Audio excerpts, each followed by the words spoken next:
থাকবে এটা জাতীয় গৌরব দিবস। এই দিনটি আমাদের জন্য অত্যন্ত গুরুত্বপূর্ণ একটা দিন, কারণ এই দিনটি আমাদের দেশের স্বাধীনতা সংগ্রামে অসামান্য অবদান রেখেছে। তাই এই দিনটি জনজাতি গোষ্ঠীগুলিকে সম্মান জানানোর দিন। ভারতবর্ষে যতগুলা জনজাতি গোষ্ঠী আছে, সেই জনজাতি গোষ্ঠীগুলিকে আজকে আমরা হার্দিক অভিনন্দন, শুভেচ্ছা এবং এই দিনটিকে আমরা সম্মান জানানোর জন্য এখানে মঞ্চে যারা আছেন, সামনে যারা আছেন, সবাই এবং সমগ্র দেশব্যাপী ভারতবর্ষের যশস্বী প্রধানমন্ত্রী থেকে শুরু করে সমগ্র রাজ্যের মুখ্যমন্ত্রী সবাই মিলে আজকে আমরা জনজাতি গোষ্ঠী যারা আছে সবাইকে সম্মান জানানোর জন্য এখানে আমরা উপস্থিত।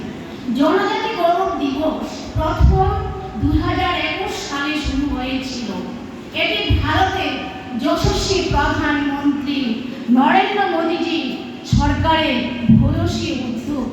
একমাত্র ভারতবর্ষের যশস্বী প্রধানমন্ত্রী 2014 সালে যখন ভারতবর্ষের মসনদে বসেন, তখন তিনি চিন্তা করেছিলেন যে জনজাতিদের একটা দিন, বিশেষ দিন, যে জনজাতি গোষ্ঠী ভারতবর্ষের স্বাধীনতা সংগ্রামে তারা ভূমিকা নিয়েছিল, তাদেরকে স্বর্ণাক্ষরে একটা দিন লিখিত রাখতে হবে। তো 2021 সালে শুরু হয়। এটি ভারতবর্ষের যশস্বী প্রধানমন্ত্রীর মোদীজির উদ্যোগ। এই দিনটি 15ই নভেম্বর পালিত হয়। সবার জানা থাকতে হবে 15ই নভেম্বর এই দিনটি পালিত হয়, যা ভারতের স্বাধীনতা সংগ্রামে নায়ক ছিলেন আমাদের ভগবান বিরসা মুন্ডা। সেই ভগবান বিরসা মুন্ডা সেই সংগ্রামের অন্যতম নায়ক ছিলেন। জনজাতি গৌরব দিবস আমাদের জাতীয় ইতিহাসের গুরুত্বপূর্ণ একটা অংশ। জনজাতি এটি আমাদের দেশের জাতিগোষ্ঠীর স্বীকৃতি দেয় এবং তাদের সংস্কৃতি এবং ঐতিহ্যের অবিচ্ছেদ্য অংশ। তারা আমাদের সমৃদ্ধি ও বৈচিত্র্যের গুরুত্বপূর্ণ ভূমিকা পালন করে চলছে এই জনজাতি সেই গোষ্ঠীগুলি। জাতীয় গৌরব দিবস আমাদের কি শিক্ষা দেয়? নিশ্চয়ই কোনো একটা জাতিগোষ্ঠী কোনো একটা শিক্ষা দেয়। এই জনজাতি জাতিগোষ্ঠী আমাদের এই শিক্ষা দেয় যে আমাদের দেশে, রাজ্যে সব মানুষ সমান। কেউ ছোট নয়, কেউ বড় নয়, কেউ ধনী নয়, কেউ দরিদ্র নয়, সবাই আমরা সমান। আমাদের সংবিধান সেই সমস্ত জাতিগোষ্ঠীকে সমান চোখে দেখার তার চেষ্টা চালিয়ে যাচ্ছে। সবাইকে সম্মান দিতে হবে এবং তাদেরকে তাদের যে অবদান ছিল স্বাধীনতা সংগ্রামে, সেই বিরসা মুন্ডা থেকে শুরু করে জনজাতি গোষ্ঠীর যারা নায়ক ছিলেন তাদেরকে তাদের স্বীকৃতি দিতে হবে, তাদেরকে সম্মান জানানোর জন্য আমরা আজকে সারা ভারতবর্ষব্যাপী আমরা আজকে অংশগ্রহণ করতে চলছি।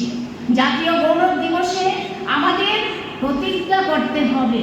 শুধু আমরা প্রোগ্রাম করলাম, আমরা আসলাম, আমরা বসলাম, শুনলাম, সেটা হবে না।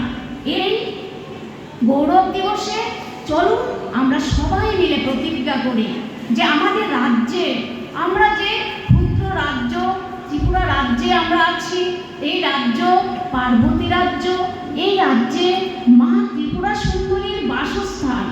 51 ফিটের 1 ফিট এই ত্রিপুরা সুন্দরী, এই ত্রিপুরা রাজ্য, এই রাজ্যে জনজাতি জনজাতির বাসস্থান।